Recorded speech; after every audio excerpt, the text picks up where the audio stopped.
अब तक तो सबने स्पाइडरमैन ब्रांड न्यू डे देख ली होगी। तो क्या स्पाइडरमैन ब्रांड न्यू डे सच में टॉम हॉलैंड की अब तक की सबसे बेहतरीन स्पाइडरमैन फिल्म है? क्या मार्वल ने आखिरकार नो वे होम के बाद पीटर पार्कर की कहानी को सही दिशा दे दी, या फिर यह फिल्म भी मार्वल यूनिवर्स की एक कड़ी बनकर रह जाएगी, अपनी कहानी से ज़्यादा आने वाली फिल्मों की तैयारी करती रह जाएगी? नमस्कार दोस्तों, मैं हूं विष्णु। आप देख रहे हैं द विष्णु टॉक्स। आज हम बात करेंगे स्पाइडरमैन ब्रांड न्यू डे की एकदम ऑनेस्ट रिव्यू।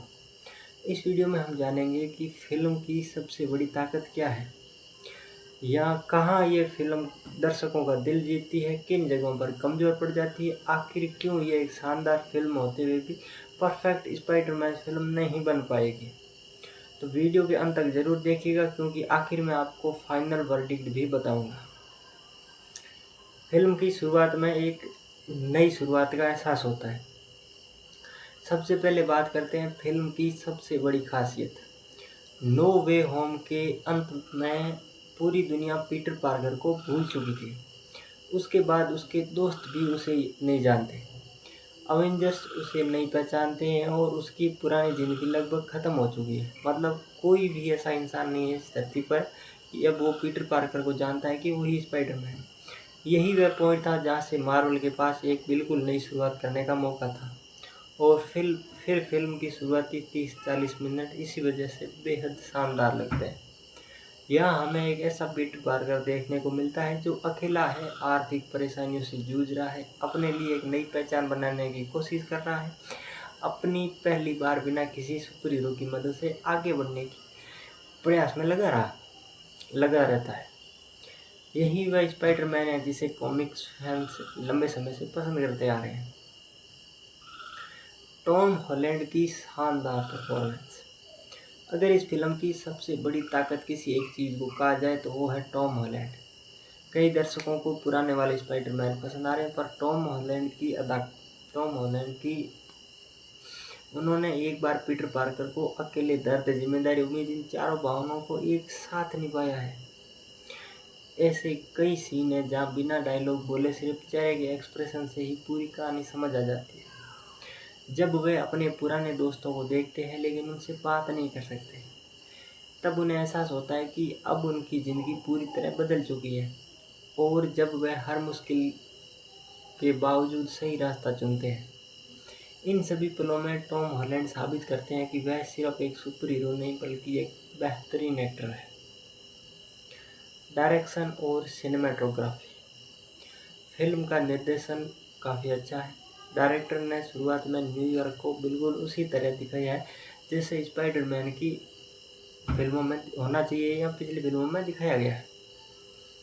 ऊंची ऊंची इमारतें, भीड़ भाड़ वाली तंग सड़कें, वही रात में जलती हुई सारी लाइटें, मतलब ये सब चीज़ें एकदम एक ऑथेंटिक न्यूयॉर्क को पेश करती है। और इन सब चीज़ों के बीच में झूलता हुआ स्पाइडरमैन, इन सभी चीज़ों को बेहद ही खूबसूरती से फिल्माया गया है। कई फ्रेम तो ऐसे लगते हैं जैसे सीधी कॉमिक बुक के पन्ने से निकाले गए हो। एक्शन।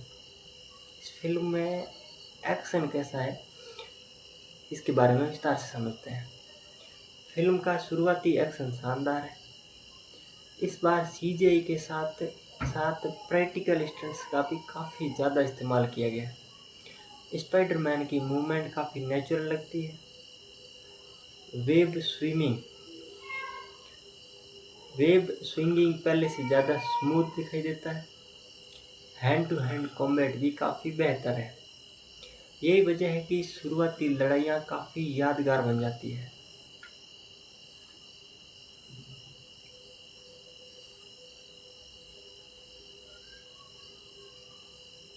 अब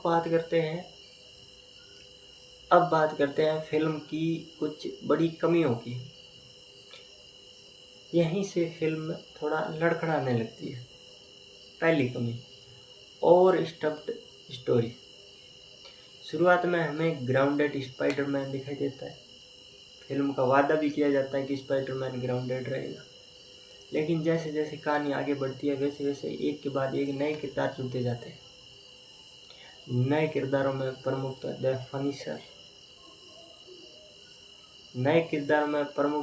फनिशर, हल्क, येलेना बोलेवा, स्कॉर्पियन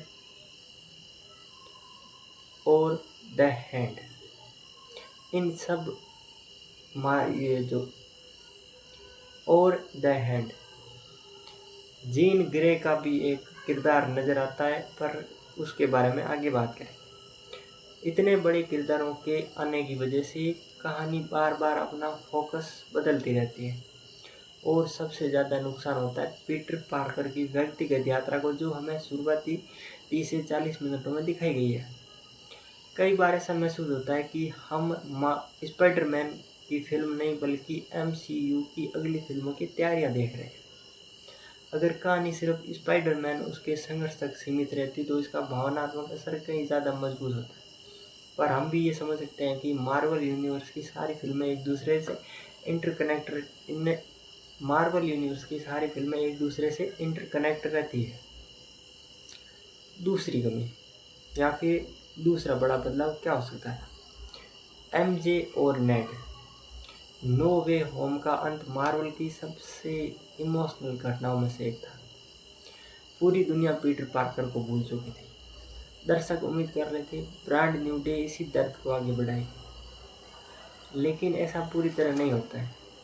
और MJ और नेड के किरदार को भी काफ़ी कम समय मिलता है। फिल्म में ज़बरदस्ती से कई सारे विलन्स को ठूस दिया गया है।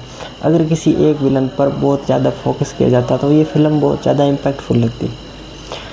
अंत में मेरे वर्डिक्ट यही है कि अगर आप हर फिल्म को मार्वल यूनिवर्स से जोड़ना चाह रहे हो तो शायद ये एक फ़िल्म की ऑथेंटिसिटी को थोड़ा खतरा महसूस करा सकती है।